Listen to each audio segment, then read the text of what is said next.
My name is Martine. I will be chairing this panel today. We have 3 great papers.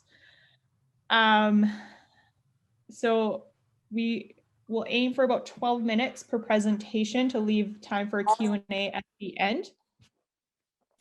If you have any questions at any point throughout the presentation, feel free to put it into the chat and we can address them at the end. And so we can get started here. Our first talk is from Amanda, Giovanni, and Brent, and they will present a paper titled The Development of a Community-Based Model to Promote Inclusive Para-Hockey in Nova Scotia. Take it away whenever you're ready. So hi, everyone. We're very happy to be here and very excited to have you guys sit in on our presentation. We have pre-recorded a video just to keep it more accessible for everyone. And we also have some parents, players, and coaches that have came onto the call as well. If you guys have any questions specific to them at the end, we encourage you guys to ask as well. So without further ado, sit back, relax, and we'll get the video started.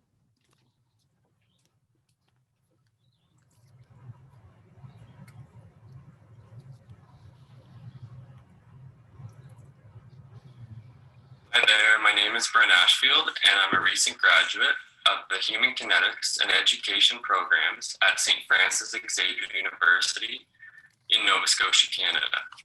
I'm also one of the program designers for the Akeson Bulldogs Inclusive Para-Hockey program. Hello everyone, my name is Giovanni, and I'm the head coach and program coordinator for the Bulldogs Inclusive Para-Hockey program in Akeson, Nova Scotia. Article 31 of the Convention on the Rights of Persons with Disabilities states that adults and children with disabilities must have access to recreational, leisure, and sporting activities in both inclusive and disability-specific environments. Although the or adapted services, the fact that these programs are offered sparingly in most rural communities in Canada lends itself to the need for more inclusive parasport programs, especially at the grassroots level.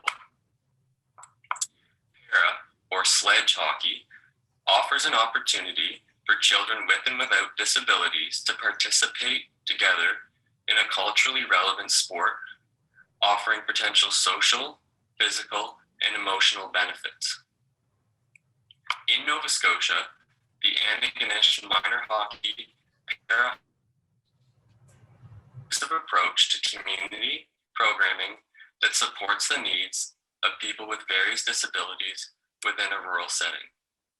Disability advocates, families, the Minor Hockey Association, kinesiology professionals, and hockey coaches/volunteers work together to establish a board policy and grassroots program at the U9 that support the inclusion of people with disabilities within the minor hockey system. An academic community partnership identified where people with disabilities lived, what issues they experienced in accessing programs and rinks, and what supportive services were needed to increase participation in para-hockey within our community. People with disabilities, coaches, and families were invited to comment and provide feedback on program design. Recommendations included the need for a coach, loan equipment, both separate and inclusive skilled practices at U9/U11 level. The AMHA also supported weekly U9 House League para-hockey games and jamborees featuring children with and without disabilities. We would now like to show the following short video to highlight how this evidence-based community program may promote the successful integration of children with physical disabilities into minor hockey programming in their community while preventing challenging negative perceptions and outcomes, including stigma and bullying.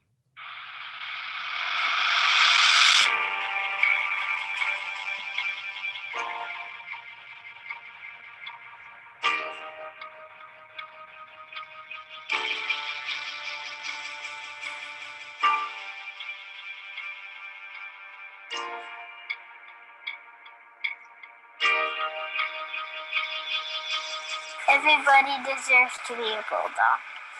It means working with friends and making friends and working hard. I like to be a bulldog just like everyone else. It's not fair unless everybody gets to play the game. I'm going to work hard to be the best I can be. gets out there. He tries to give it his all, and just a smile on his face just to see him go fast or to score and everyone make a big deal about it. It's awesome. And they're athletes. It's hard work.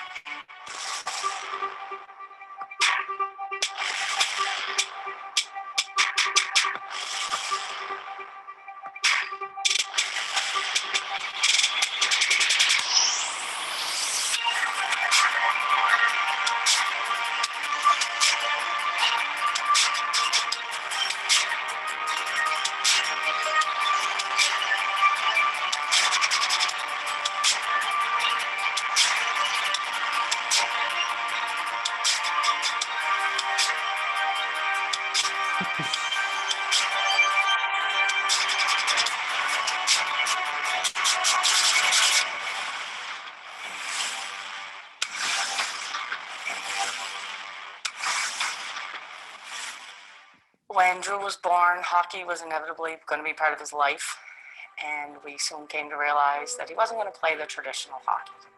He still loves the sport, so when this opportunity came up, we jumped at it, and he loves it. When you have cerebral palsy, it's pretty severe. You can't put on up. So when I saw the sledges on the ice, I was like, how do I get my kid involved with this? Because he loves hockey and he loves watching hockey. So if I can get him on the ice and let him be a part of something, and it'd be pretty neat. When I got him on the ice, it was pretty special to see how excited he was. So made me feel pretty proud. Well, if it wasn't for this, like, the girls have their dance, Nathan has his hockey, so he gets to go and has an activity to attend to, not just come home after school and just follow the girls with whatever they're doing. He's happy. Like, you ask him, like, he doesn't have much to say, he can't say much, but you ask him if he wants to go, and he gets a smile on his face, and you know that's something he's excited to do and he wants to do. When Quentin was born, they told us that he would never walk or talk, and he didn't start walking until.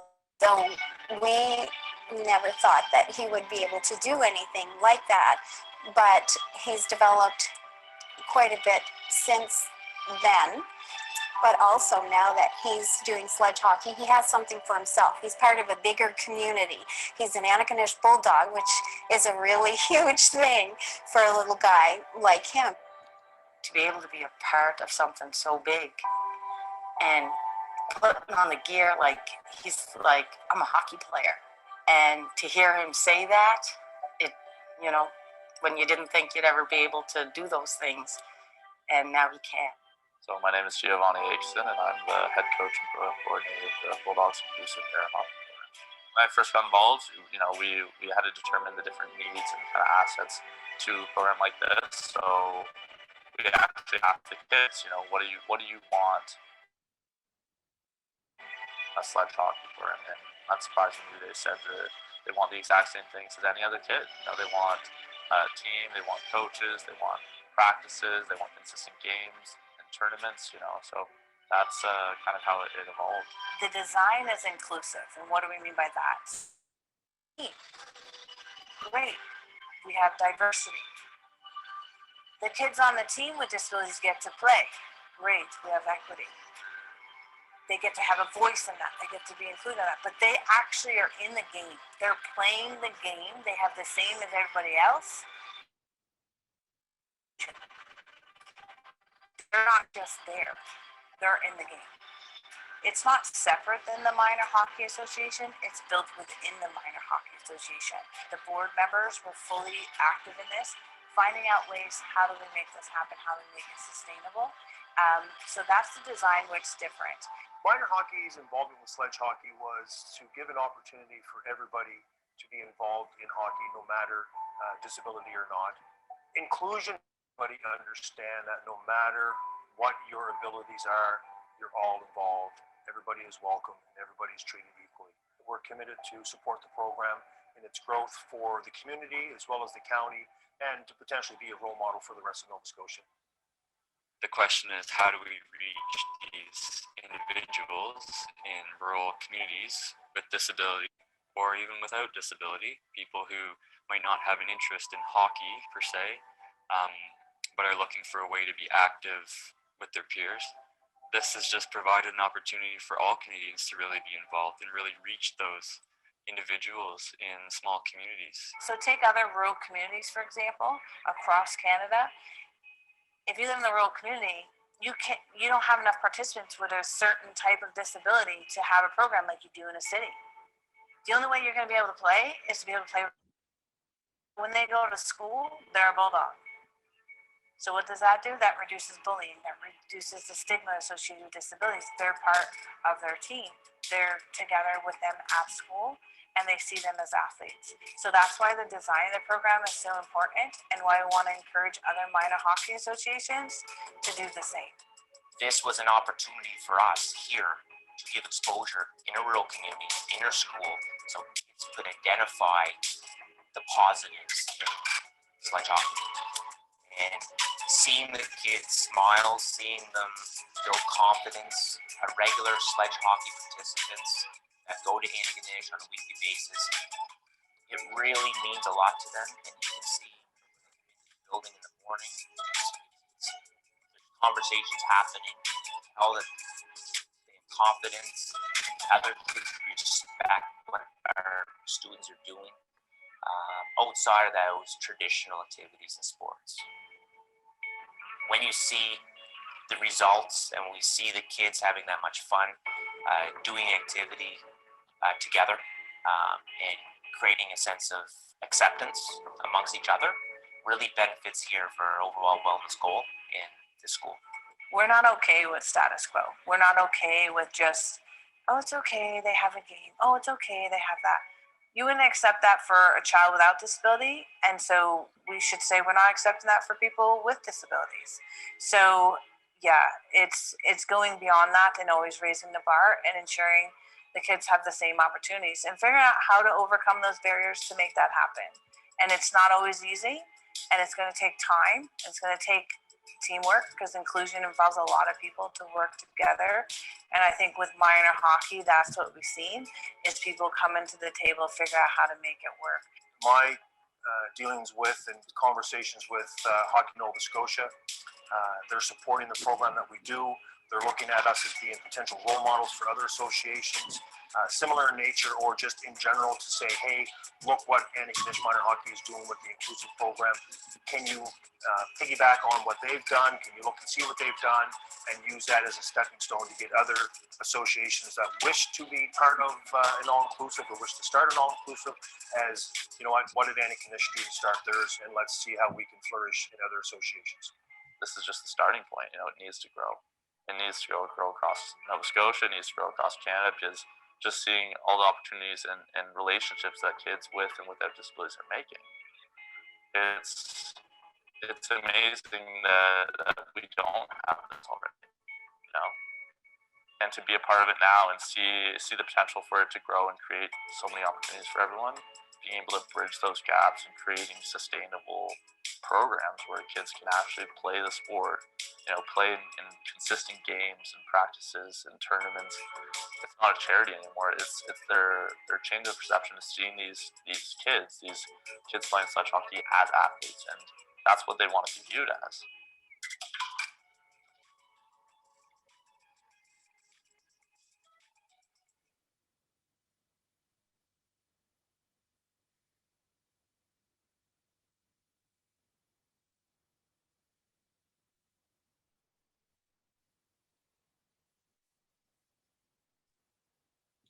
Thanks for watching, everyone. I'm just going to post, I had a couple messages pop up on Zoom about the internet, so just in case it was a little laggy.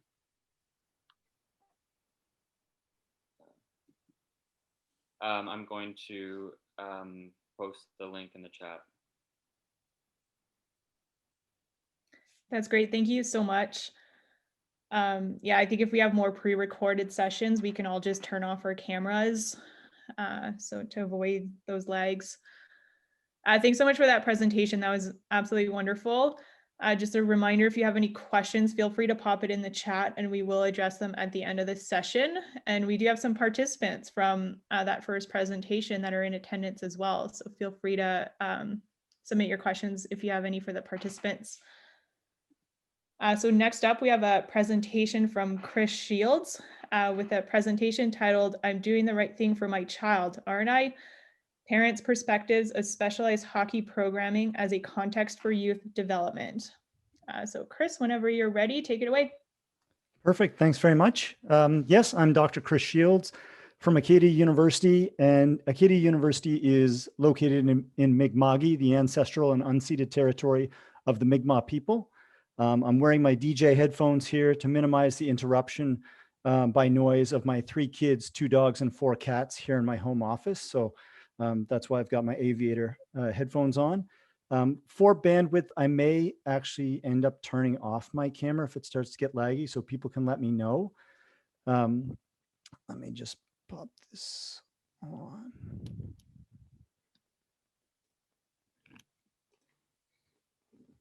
Okay.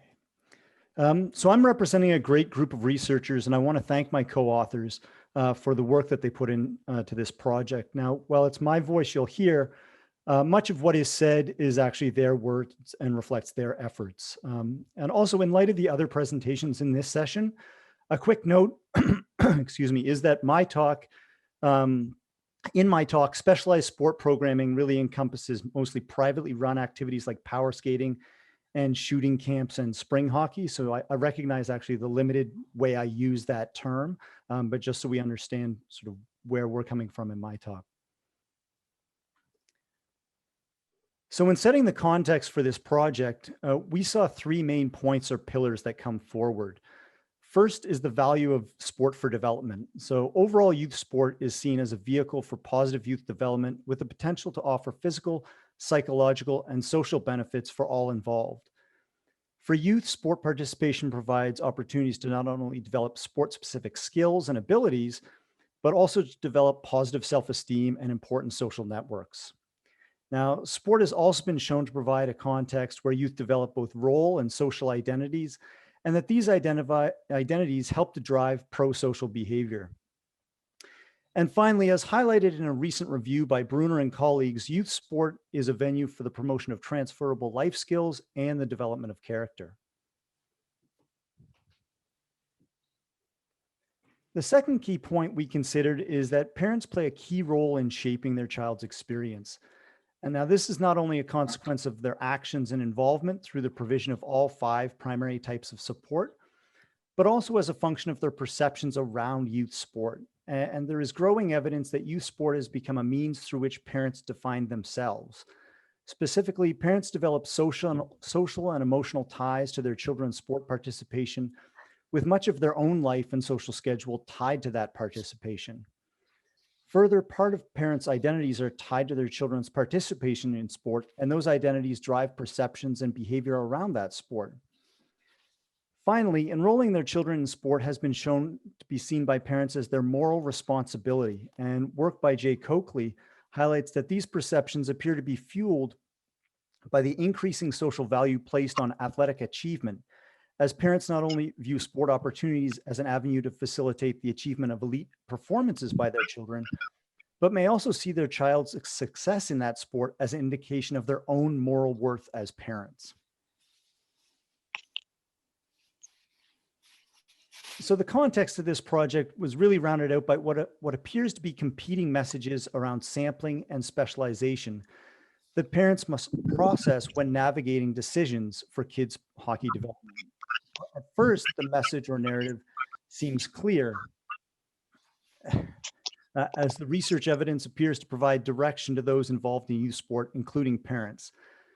Specifically, while deliberate focused practice hours are needed for sport-specific skill development, the general consensus is that sampling or playing multi-sports leads to longer participation, more positive development, intrinsic motivations, and actually doesn't seem to detract from the potential for elite sport participation. Specialization is necessary to play any sport at a very high level. However, specializing too early, before the early teen years, has been repeatedly associated with higher prevalence of overuse injuries and likelihood of burnout. Now, these findings are reflected in comments by the great one, Wayne Gretzky, which you can see featured here in a screen grab of a Globe and Mail article, when he said that parents should really avoid specialization and focus on fun for their kids. As well, this evidence has led to youth sports specialization safety recommendations that have been put forward by the National Athletic Trainers Association, and you can see the link there on the screen. So it does seem pretty clear at the outset. Unfortunately, for hockey parents looking for both skill development and personal growth opportunities for their children, the message is actually not so clear. In particular, in a recent CBC report, it was noted that a large percentage of NHL All-Stars, including Mitch Marner and Connor McDavid, attended specialized hockey programs or prep schools. Here in Nova Scotia, both Nathan McKinnon, who's being a beast in the playoffs right now, and Sidney Crosby attended the esteemed Shattuck St. Mary's hockey program and prep school on their way to becoming the NHL's elite. Further, specialized sport programming are often promoted as venues for the promotion for personal growth and development, as you can see by the phrases used in the advertising of these programs, highlighted in blue here on the slide. Finally, in a recently completed work, it was found that despite valuing multi-sport participation, even former professional hockey players held conflicting and competing views of the role or importance of private specialized hockey for development. So within this context, the purpose of this study was to explore and contrast parents' perspectives of minor hockey leagues and private hockey programs as possible avenues for youth development. So this qualitative study used purposive and snowball sampling to recruit 14 parents or guardians of youth 8 to 12 years of age who had participated in both recreational and privatized hockey programs during the past year. Obviously, this study was conducted prior to COVID. This age range was targeted as it represented the time during which sport programs often offer early specialization opportunities, and perhaps ironically, the period that the healthy athlete development literature suggests children should actually focus on sports sampling rather than specialization. Attempts were made to recruit parents of children with varied sport histories and diverse demographic backgrounds. Now, participants completed a semi-structured interview in which questions grounded in theoretical concepts related to optimal athlete development in the youth sport literature broke out across 3 different categories. First, participants were asked about their general perceptions of the youth sport experience. Next, they were asked about the development of life skills and resilience in their child sport programming. And finally, they were asked to describe related differences between minor hockey and private programs. The interview transcripts were then thematically analyzed by 2 of the researchers using the steps outlined by Braun and colleagues. So overall, participant responses resulted in 3 main themes. Ice hockey as a rich context for youth development. Second, it was titled, "I'm doing the right thing for my child, aren't I?" You could see that in the title of the presentation. And then the third, if minor hockey was doing a good job, private hockey wouldn't exist. So in unpacking each overarching theme, there were a number of sub-themes, each reflected in a number of illustrative quotes. However, for the sake of time, I'm only going to bring forward pieces for certain themes. So parents spoke favorably of the potential benefits derived from their child's involvement in hockey, spanning the development of resilience, opportunities to forge bonds and establish identities, and to learn important life skills. Now, parents viewed the experience of working through adversity and challenge, particularly with opportunities to do so autonomously and with social support, as advantageous for youth. Indeed, parents saw sport as a safe place to experience failure. This is captured in this quote about being cut from the AAA team. In discussing hockey as a context for development, extensive discourse actually revolved around the degree to which athletes define themselves as hockey players. However, it was interesting to note that friendship actually seemed to carry the most weight with the experience.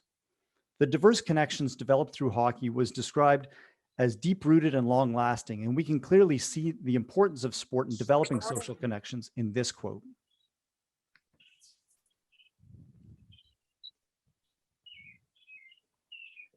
The second major theme reflects the discussions by parents of the difficulty of doing the right thing.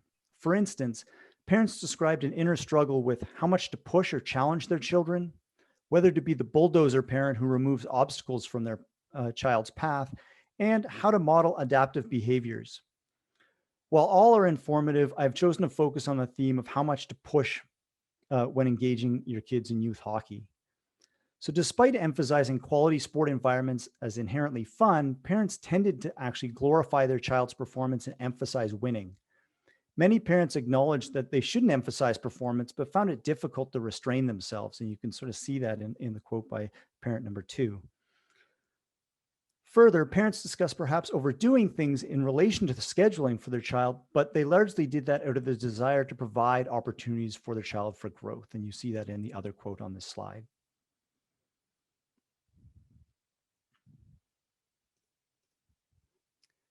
So the final theme spoke directly to parents' perspectives on minor versus privatized hockey. Throughout the interviews, parents were encouraged to contextualize their responses and perceptions in relation to the hockey programs that their children had specifically been involved in. And the general consensus was that coaching could make or break a program, regardless of whether it was community or privately run. But the main emphasis between programs seemed to be on the general conduct of parents and a disagreement over whether or not private programs are actually worth the additional cost. So parents spoke frequently about other parent behavior and how it could undermine program quality. A key issue for some parents revolved around discrepancies in the levels of commitment in community-run programs. And you can see this in these quotes around how these parents looked forward to the transition from minor hockey to private or specialized programming, as it was seen as a place for those who are more committed to the program and to development. And I think the middle quote is particularly provocative. They couldn't wait to get out of minor hockey jail, as they termed it. Now, not surprisingly, a salient feature in the discussions comparing sport programs did revolve around the financial burden that's imposed by private hockey. Several parents saw the value of private hockey, with some of the features having value beyond their financial worth. However, many voiced this support for those benefits, even while acknowledging the financial trouble that their involvement has put them in. And you can see that in this quote. There will be a point where there won't be anything left in the bank. But again, many parents rationalize the expense based on the exposure to life experiences not provided in minor hockey programs, such as meeting new people and traveling to new places and having to sort of act as a quasi-professional. So taken together, the present findings not only support those of previous work, highlighting youth sport as a venue for development, but extend them by providing insight on how parents view the positives and negatives in both minor and private specialized hockey contexts. Now, it was clear that a tension existed for parents around how much to challenge and engage their children to foster appropriate sport experiences and subsequent development. Briefly, some of the key strengths of this study include the different positionality of the researchers involved in the project. As I was the one that conceptualized the project, and I'm a parent involved in youth hockey with kids at different levels. Well, the analysis was actually conducted by one researcher who had played elite hockey and another who had no involvement or connection to hockey whatsoever. A second strength is the collaborative, iterative approach that was taken in conducting the analysis. And then third, the focus of the project was novel in that it examined parents' perspectives on both public and private hockey, which is a really rapidly emerging phenomenon in the hockey market, shall we say. Now, looking forward, future research could build on the current work by addressing some of its limitations. In particular, the current work was conducted in Nova Scotia, and therefore the results only refer to the hockey landscape in this area. Also, the findings are reflective of perspectives on youth hockey that included predominantly male participants. Anecdotal evidence, I would say, suggests a parallel in the emergence of specialized hockey programming aimed at young girls, and therefore future work may be needed to explore any tensions that exist for parents in navigating those waters. This is my first hockey conference. It's been a really interesting and amazing experience, and I thank you for your listening and for your attention. Thank you so much for that presentation, Chris. So just a reminder again, if you have any questions, feel free to pop it in the chat and we'll address them at the end. For now, we have our third and final presentation, and I'll throw it back over to Amanda, Giovanni, and Brent for another presentation titled Transformative Exercise for a Child with a Newly Acquired Disability, the Development of a Para-Hockey Athlete in Rural Nova Scotia. Take it away whenever you're ready. Thank you. So our first presentation was about the overall program, and now we're going to focus more specifically on how to design a program specifically for the individual. So adapting based on the child and their specific needs and their specific disability. So again, we made a pre-recording and hope to make it more accessible for our participants. We'll be able to read the transcribe below. If there are some challenges with the video, we'll be happy to share a link as well. We have some in the chat where you can see that previous video. So to get on with our presentation, my friend Gio is going to start the presentation in hopes that our bandwidth in rural Nova Scotia is a little bit better on this second round. So thanks so much for listening. And at the end, we have parents and coaches that are here and all of us willing to answer any questions that you might have. Thank you.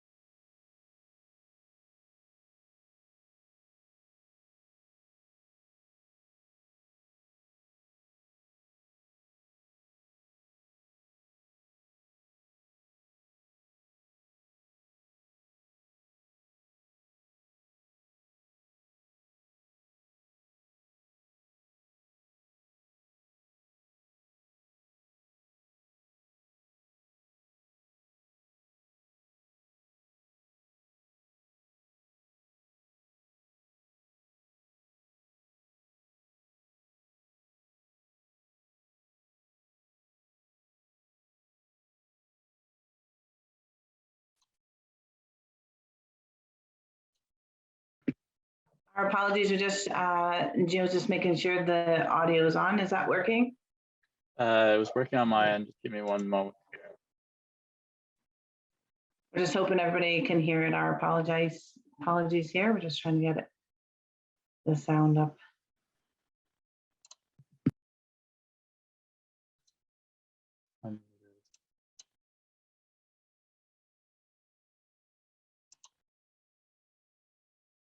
Anything yet?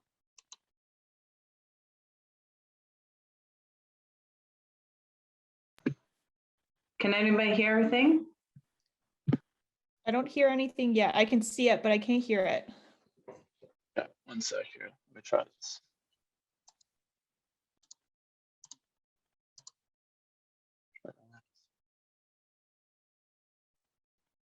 My name is Dr. Amanda Casey.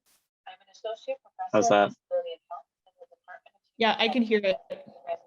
University, Nova Scotia, Canada. In today's presentation, we're going to discuss innovative.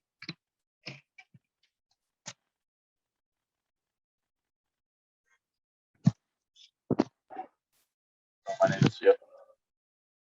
One sec here. Elements of the Just one moment, everyone.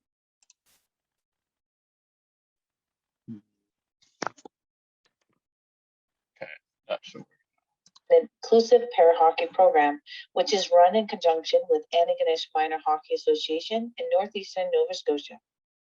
More specifically, we will discuss the design and implementation of an individually tailored transformative exercise program and its impact on a player with a newly acquired disability. Research shows that children with newly acquired disabilities often experience wide-ranging personal and environmental barriers participating in community-based physical activity and transitioning back into everyday life. Evidence points to people with such disabilities encountering barriers to exercise beyond those experienced by people without disabilities. Barriers include cost, transportation, lack of information on programs, lack of accessible exercise equipment and facilities, and the perception that sport and recreation in general are unfriendly environments for people with various disabilities. These barriers may exacerbate pre-existing physical and emotional health concerns. Indeed, people with newly acquired disability often face a difficult transition from acute care or inpatient rehabilitation to community-based programs that empower them to optimize their own health and function. Consequently, many never make a successful transition from patient to participant and are instead left tied to a system emphasizing disease management. With the limited time for rehabilitation offered to people with a newly acquired disability, community-based organizations become a necessary part of the rehabilitation continuum, providing a venue for people with disabilities to optimize their own health and function, as well as providing a social outlet. Promising research by Rimmer and colleagues suggests that transitioning patients into exercise programs in the period following after rehabilitation is a viable approach for promoting higher adherence to physical activity over an extended period of time. Rimmer's approach calls for the introduction of transformative exercise based on a continuum of individually tailored exercise strategies for people with newly acquired disabilities. These strategies aim to improve levels of health, function, and social inclusion that would otherwise inhibit lifelong participation in community sport by people with disabilities. According to this research, designing and implementing effective community-based programs that promote transformative exercise may help improve the continuum of care and supportive services available for people with newly acquired disability by reducing rehospitalization and improving the physical and mental health as well as quality of life. Parasport, including para or sledge hockey, has the potential to offer a great community-based alternative and complement to other forms of activity, including traditional types of therapy. Finding opportunities through parasport may help people reintegrate into the community, representing an important part of the recovery process. Here in Canada, hockey in all forms serves as an important social, cultural, and physical function from an early age and remains an activity enjoyed by family and friends alike. Yet, disability has sometimes restricted Canadians' chances to play the sport. This absence of opportunity and unintentional exclusion within the minor hockey system itself, for example, is what has entrenched prejudicial and significant barriers to changing perception and landscape within the hockey community. Research has shown that when individuals are exposed to people with disabilities at a young age, there is an opportunity for greater understanding and awareness that otherwise may not develop. Yet little research exists as to the benefits of community-based para-hockey for people with newly acquired disability or outline effective strategies aimed at transitioning people into parasport programs. In this video, we will discuss different approaches used to transition a 9-year-old boy with a newly acquired disability to an inclusive community-based para-hockey program run in conjunction with the Antigonish Bulldogs Minor Hockey Association.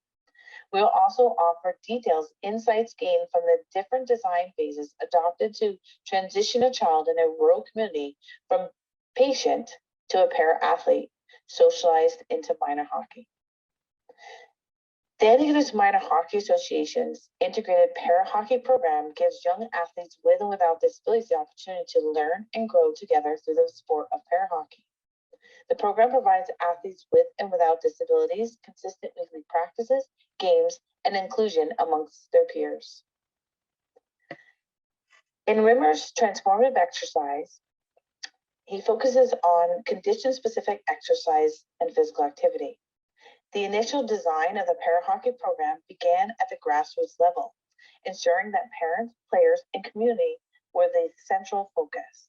Yet, when we asked the players with disabilities and their parents what they wanted to see in an ideal para-hockey program within their community, they responded that they wanted the exact same things that any other hockey player had.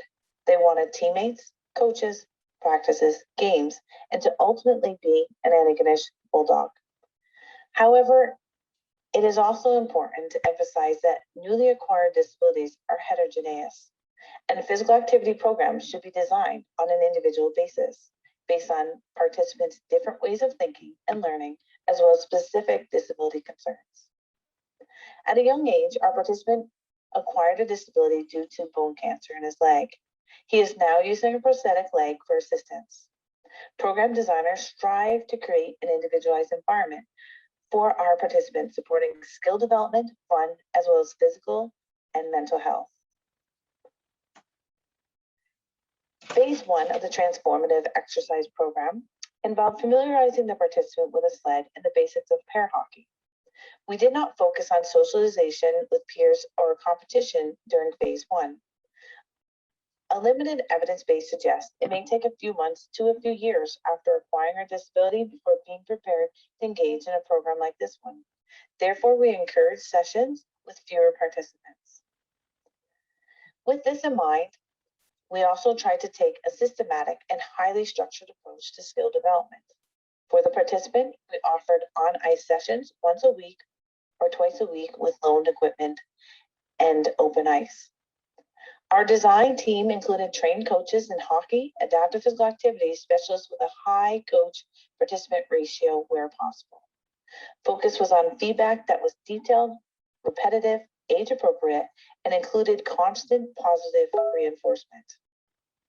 Social interaction was encouraged with peers without disability. However, only after a participant attained a certain skill level whereby he could excel at the activity in a bigger group setting. This approach seemed to help with perceived confidence when we move into phase 2 of transformative exercise, which includes playing alongside age-matched peers without disability. Strategies were both coach and player-centered. Our participant and his family were involved in problem solving, inventing, as well as synthesizing his activities and skill development. We could not assume that there was an inherent interest in para hockey, although our participant made it clear that he wanted to learn and discover how to use a sled, as well as pass, control, and shoot a puck. Prior to his disability, he had wanted to play hockey growing up, but he had to become familiar and comfortable with the idea of playing the adapted sport of para hockey. Phase 3 of Rimmer's transformative exercise looks at lifetime physical activity. Following the initial focus on individual skill development, we sought to move towards the inclusion of our participant in social settings. After further consultations with experts, coaches, and experienced players, we approached the Antigonish Minor Hockey Association with the idea to fully integrate our participant and para hockey program within the nonprofit organization. The main challenges with regards to integration within the minor hockey associations were in team creation and arranging practices and games with fewer players with disabilities, but a wide range of disability type represented in a rural context. In phase 2 of the transformative exercise, our participant took part in an on-ice inclusive technical skills training session in which the on-ice coaches adapted ice hockey drills for para hockey players. These inclusive sessions, alongside C-level players, were focused on competitive level player development, following the same long-term development model process as the current hockey program. Our universal design allowed us to introduce age-matched para games with the U9 House League teams, in which we would rotate through the 6 different House League teams. This gave our participant the opportunity to play para hockey alongside over 60 House League players, including with friends and family within the U9 age group. We slotted the games to occur directly following the players' stand-up hockey games so that they could simply take off their skates, put on their shoes or boots, and get into the sleds to play inclusive para hockey games with the players with disabilities. This sought to reduce the barriers to participation, which would be transport. To achieve greater levels of health and function in people with newly acquired disabilities, stronger connections must be established between rehabilitation and community-based physical activity settings. Para hockey within minor hockey offered our participants optimal levels of accessibility, coaching, peer relations, and motivation to continue to exercise. Minor hockey associations may need to work towards policy change that provides the resources, such as for transportation, coaching, expertise, accessible equipment, and para programs necessary for providing people who have disabilities with equal access to rinks, programs, and services offered in their community. In conclusion, getting beyond the plateau in rehabilitation necessitates a strong linkage with community-based organizations who understand and embrace the importance of inclusion for all athletes with and without disabilities. Excited to play sledge hockey? Okay, so what I'm gonna do is I'm gonna show you three steps how we're gonna get up, how we're gonna move around, how we're gonna stop. Okay, and then when you get out of there, there'll be volunteers out there, coaches, to help you guys learn how to play. Okay.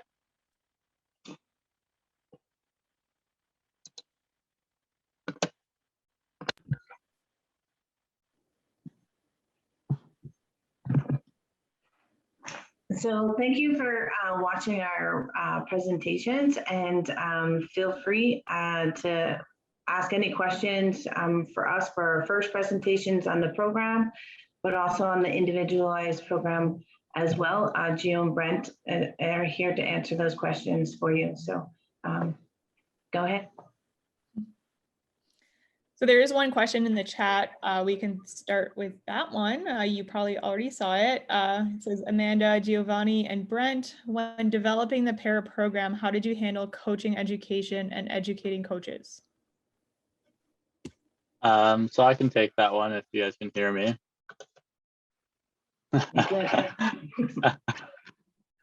So we did a bunch of different things, but after getting kind of the qualifications of coaching and following that kind of understanding what it is to be a coach and all that aspect, we basically took each individual athlete and their specific disability and had to adapt what skills that coaches need for stand-up hockey to sledge hockey. And we also had to provide a one-on-one support because each individual kid might have a different disability or a different need or need different support. So part of that was having a lot of coaches and volunteers on the ice to provide that one-on-one support and ultimately help them learn on an individual level. So what I would do as the kind of head coach is I would set up which kind of coach would be paired with each player. And sometimes that would be 2 or 3 coaches for one player, depending on how many volunteers we had on the ice and how many players. But making sure that we had a lot of support for each individual player was essential in that. And then before each practice and game, we would do a briefing as coaching staff where we would all sit in the dressing room or stand privately in a different location and just discuss one by one, okay, like what's our strategy for this athlete that you're paired with? Like, how can we focus on improving this skill, or this is their goal, like how do we go about improving that? Because obviously with sledge hockey, it's a fairly new sport, and a lot of the coaches and stuff are fairly new to sledge hockey when they first come out and learning about it, right? Especially in rural Nova Scotia. So it's a trial and error. It's an evidence-based. It's looking up and looking into that research that's there already and evidence that's there for coaching specifically, and then looking at how do we apply that to an individual with a specific disability, and how do we change that so it meets their specific need on the ice.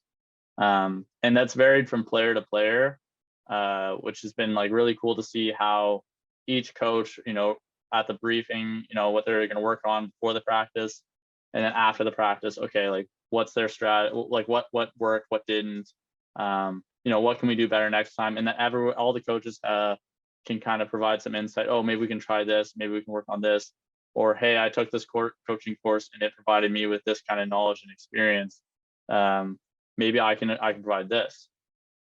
So there's been a lot of different kind of coaching knowledge from different coaches and athletes that's been very useful in like helping their development.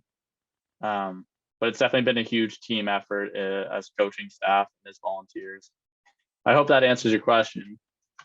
Brent and Amanda might have something as well to add, or even some of our other coaches like Andrew Boyle, that's also on here as well. Some of you may have heard of him. He was a Hometown Hockey Canada recognized player or person of Hockey Canada. So if you guys have any more questions, feel free to jump in that way as well. And maybe I'll add one thing, just with the coaching, especially in minor hockey, we did get the involvement of the parent volunteers as well. So first, obviously, they were trying to learn about sledge hockey, and they did get in the sleds with the children.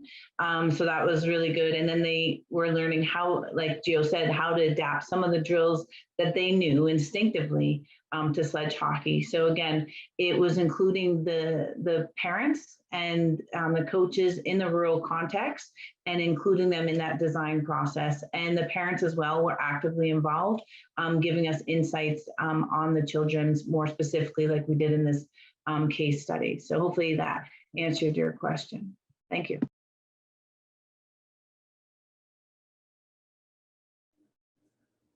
Thanks for that.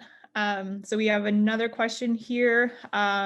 Congratulations to all presenters today. To the program designers, what have been some successes or challenges in spreading this program and universal design across the country?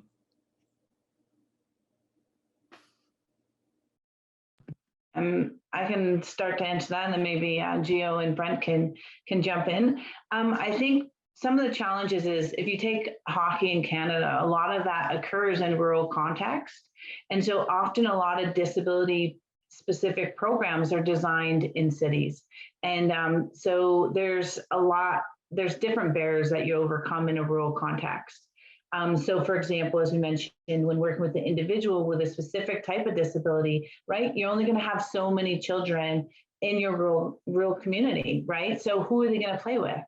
They need to have inclusion. They need to be able to play with their peers.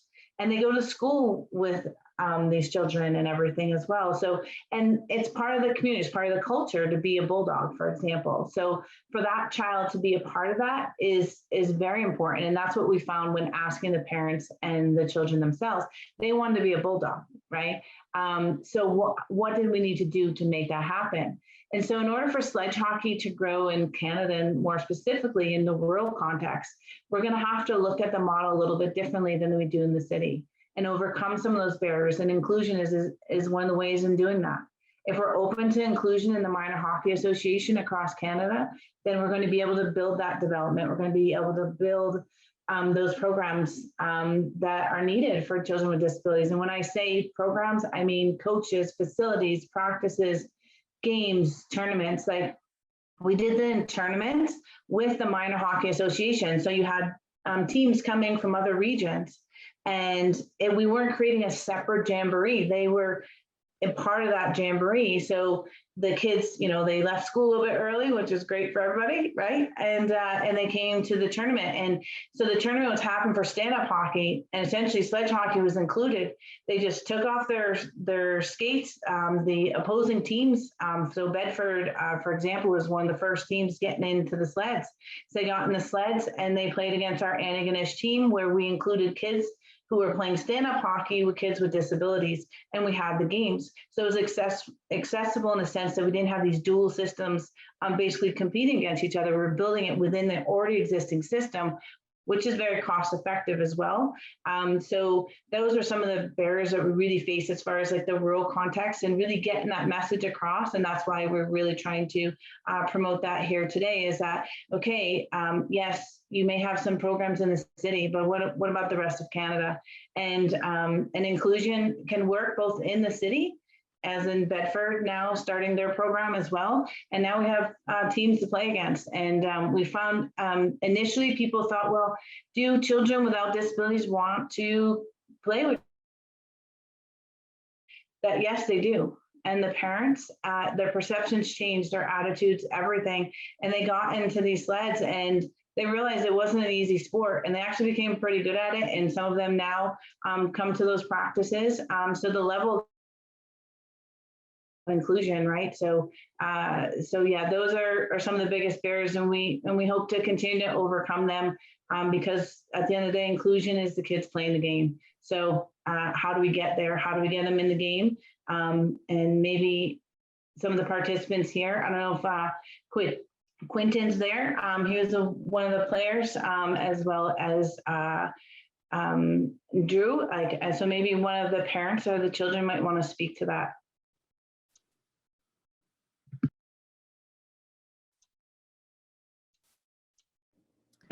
Is Angelina there? Sorry, I'm just mindful of time. We're about to get into a 5-minute break before our final keynote. I'm happy to stick around and finish up these questions, but if anybody needs to get off the call, that's fine. So yeah, sorry, go ahead, Amanda. I can build off of that Amanda's point there, just until maybe Quentin can hop on, or even one of the parents.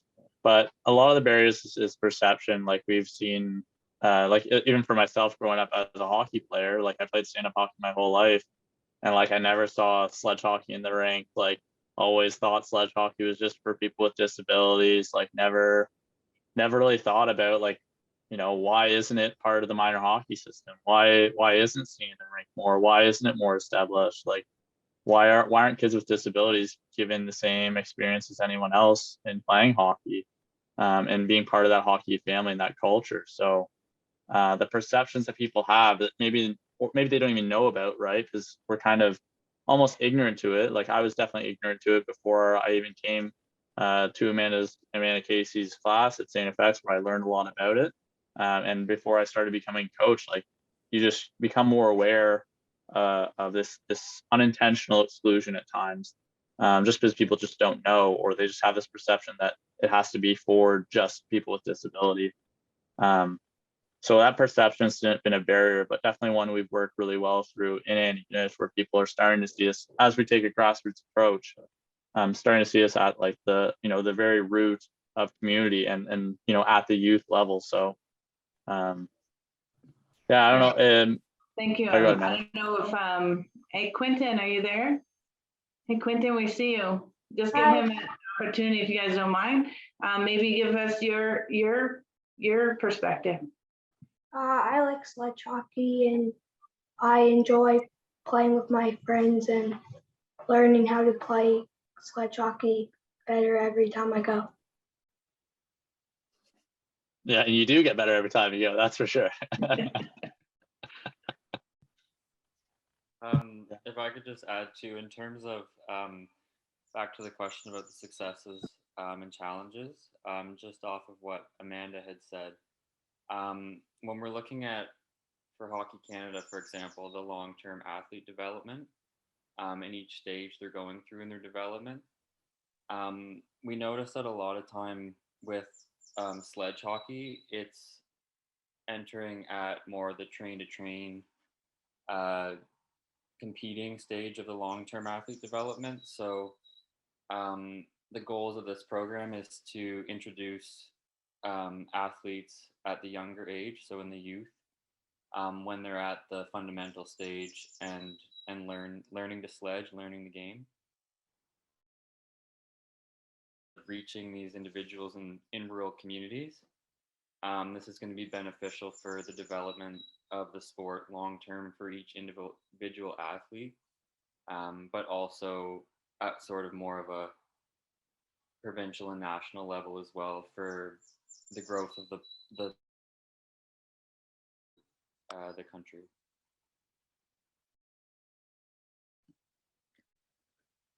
Great, thank you for that. Chris, did you want to, I saw that you answered the question in the chat. Did you want to add anything before we wrap up? No, I think that was great. Like, we make time for Chris's question as well. Thank you. Great. No, what I put in the chat basically said that I didn't have enough data to go beyond a more general analysis of the programming that we looked at. I know Jean was looking at, could we break it out by type of programming that the kids were involved in, but we couldn't do that because we didn't have that granularity of data. All right, well, in that case, thank you, everyone. These were 3 fantastic presentations. I really enjoyed it.